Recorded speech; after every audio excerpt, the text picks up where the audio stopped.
Mr. Iqbal Memon officer further informed about the great social contribution done by Sir Adamji Haji Dawood. He was father of education of Memons. He founded the Memon Educational and Welfare Society in 1932 in Calcutta, and thousands of Memon students have achieved higher professional degree courses and became doctors, engineers, chartered accountants, pilots. Adamji Haji Dawood was born in 1880 in Jodhpur, Kathiawar, Gujarat in British India in a Memon family. While still in his teens, he ventured out to Burma and started operating as an independent businessman. The first few years of his career were spent in the rice, matchbook making for lighting home stoves and jute trade. By 1922, he had accumulated sufficient resources and a strong presence in the commodities markets, enabling him to set up his first industrial venture, a match factory in Rangoon. In 1927, he returned to India to establish a jute mill in Calcutta. The Adamji Jute Mills Limited was the third jute mill to be set up by an Indian and the first Muslim-owned public company in British India. To capture this emerging niche, Adamji along with Mr. G. D. Birla of Birla Jute broke into this monopolistic trade controlled by the East India Company until that time. He was also an avid educationist and philanthropist. He was responsible for financing and helping a number of educational institutions in India. In recognition for his services to his countrymen, the British government knighted him in June 1938. Members present noted and appreciated the same.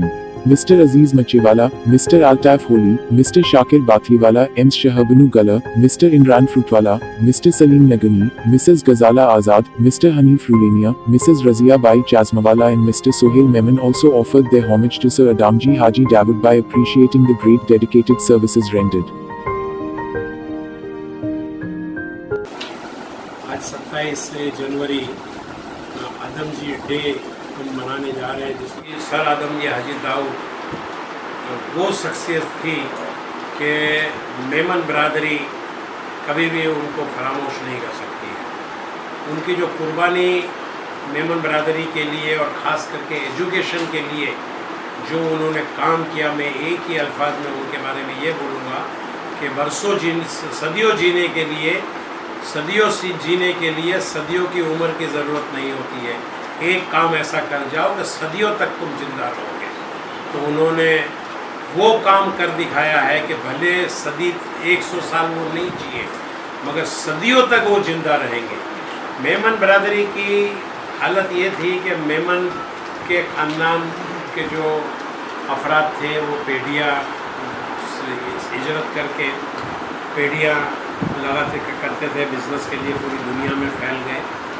मगर वो अपने 15 साल का बच्चा हुआ तो उनको थले पे बिठा दिए और कारोबार में लगा दिए। और एक आम बात ये थी कि भाई भड़ी ने करनू करो आई।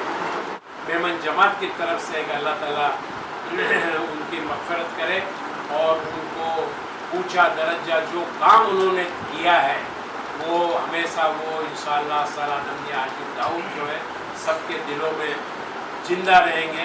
एक लड़का खास करके आया और देखिए तालीम, इसको बोलते हैं तालीम, जो मेमन बच्चे कहाँ तक आगे बढ़े। ये 19 साल का लड़का है और रहता किधर है, महाराष्ट्र के छोटे से गांव में रहता है। ये इसने दुनिया को तो ऐसा काम किया है कि रोबोट बनाया है।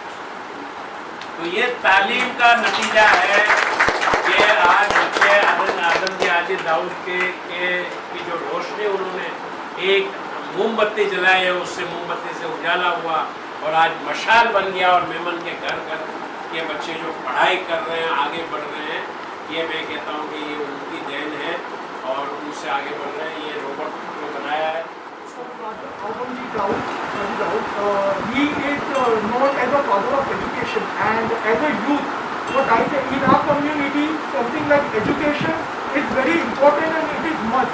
And Sir Adamji introduced the education and he worked very hard for education. That's why he is known as a father of education. And I request all the youth to just know about him, that how he gone ahead, how he introduced the education in our community. He worked really very hard, and our youth should be inspired with him. And as I said earlier also, it's my honor to pay a tribute to a personality like him. So all the youth go ahead and focus on the education, because our elders have worked very hard for education. So go ahead and study hard and make a community strong. Sir Adamjee Haji Dawood prominent Memon community से prominent personality थे, तो जिनका जन्म 30 जून 1980 में हुआ था जयपुर में, और विशाल 27 जनवरी 1948 में हुआ। 68 ईयर्स में उन्होंने एज थी इनकी, और बहुत बड़े बड़े कारनामे उन्होंने अंजाम दिए।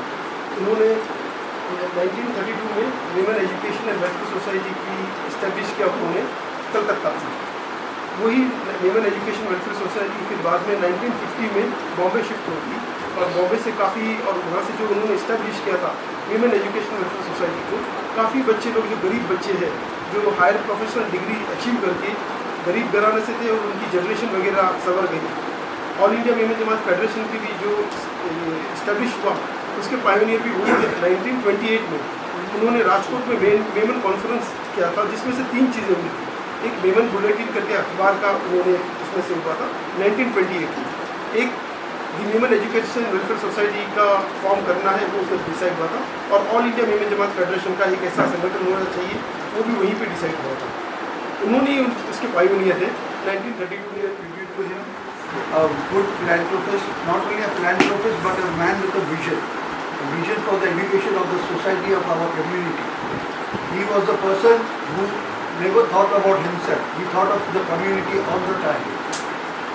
One person but along with him was Barrister Abdul Sattar from Basawar, who was always with him, the first barrister of the Meban community, and he had issued a publication under the name of Meban Bulletin.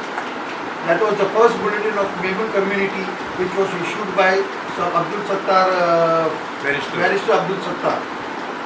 I pay all my respects and tributes to him, and with that I thank everyone. आदमजी वो principal मध्ये अल्लाह जो आप सल्लल्लाहु अलैहि वसल्लम ने कराया काय मदीने से आए चीन સુધી आए ट्रेवलिंग करो हिजरत करो पण तालीम हासिल करो तो वो પોતે वो सुन्नियत का पकड़ीने પોતે तालीम हासिल करले કરીને वेस्ट बंगाल में भी करिया इंडिया में भी करिया तो पूरे वर्ल्ड में પોતે મેમણ જે ઘરો ઘર બચ્ચો તાલીમ જીવને એજ્યુકેટેડ જીવને લેકે જીને कोशिश करिया जिनको फल हाथ બધે ભાઈને ખાઈ लियो એતરા ડોક્ટર ને हाजी दाऊद भाई अल्लाह उसको फर्क करे, आधा फरमाए। मगर इकबाल भाई का बोलना ये है कि ऐसे भी तो इंसान बनो आज जो हमारे लिए कुछ करके गए, उसके लिए मैं एक शेर बोलना चाहता हूँ कि मंजिलें मिले या न मिले, ये तो मुकद्दर की बात है। मंजिलें मिले या न मिले ये तो मुकद्दर की बात है, मगर हम कोशिश न करें ये गलत बात है। हम कोशिश न करें ये गलत बात है। जिंदगी जख्मों से भरी, वक्त को मरहम बनाना चाहिए, हारना तो है एक दिन मौत से। फिलहाल सर आदमजी हाजी दाऊद भाई जैसी जिंदगी जीना तो सीखना। उन्होंने सिर्फ एजुकेशन फील्ड में ही नहीं, काफ़ी सारी फील्ड में उन्होंने काम किया। इनके अभी लड़के की शादी थी, मुझे सही याद है, इनके बेटे की शादी थी। उस वक्त हमें आज़ादी नहीं मिली, गांधी जी का बहुत ज़्यादा। उन्होंने शादी में बहुत ही करोड़पति थे उस वक्त, चाहते तो कैसे कैसे ड्रेस वगैरह बना सकते। अपने बेटे को उन्होंने खादी का ड्रेस पहनाया था, उसमें उनकी शादी हुई, उनके बेटे ने खादी का ड्रेस पहनकर शादी हुई। ये हमारी आज़ादी के लिए भी उन्होंने बहुत काम किया था अल्हम्दुलिल्लाह। और जब भी सुभाष चंद्र बोस रंगून में पहुँचे थे, उस वक्त ये वहाँ थे आदमी, इन्होंने उन्हें ब्लैंक चेक किया था। उन्होंने कहा था ये सब कुछ ले लो लेकिन आज़ादी है, इस तरीके से होता। लेकिन उन्होंने तालीम को इतना किया कि मेमन के बच्चे जब तक पढ़ेंगे नहीं तो आगे नहीं। एजुकेशन के इन्होंने बहुत सारी किए कि पार्टीशन के पहले इनका जब ऑफिस कलकत्ता में था, इनके वहाँ शिफ्ट हो गया। और हमारे यहाँ लीडर रास्ता बनाता है नामुमकिन चीज़ों पर मेहनत करके, हम वो रास्ते पे सिर्फ चलने वाले हैं। हमको नहीं पता कि सर ने कितनी मेहनत की होगी, कितने ऑब्स्टेकल से अवॉइड किया होगा, और उनके टाइम पे भी बहुत से कॉम्पिटिटर्स रहे होंगे जिन्होंने सर को पीछे खींचा होगा। So I remember one of the best example as comparing to sir, तारों को जब चमकना होता है तो वो एक दूसरों को नहीं खींचते, जब उन्हें वो और ज़्यादा अपनी चमक बढ़ा देते हैं। तो इंशाल्लाह हर मेमन बच्चा भी सर आदम जी के रास्ते पर चलेगा, और हम अपने आप को इतनी ज़्यादा चमक देंगे कि दूसरे फीके पड़ जाए इंशाल्लाह। This will be the aim of Memon by taking Haji Dawood sir ji this. And next thing इंशाल्लाह हम एक प्लान कर रहे हैं कि कुछ इनोवेटिव प्लेटफॉर्म मेमन्स बच्चों के लिए लिया जाए। सो बात यही है कि अब उन्हें याद ही किया जाए, ऑब्वियसली वो हमारे दिलों में रहे ही।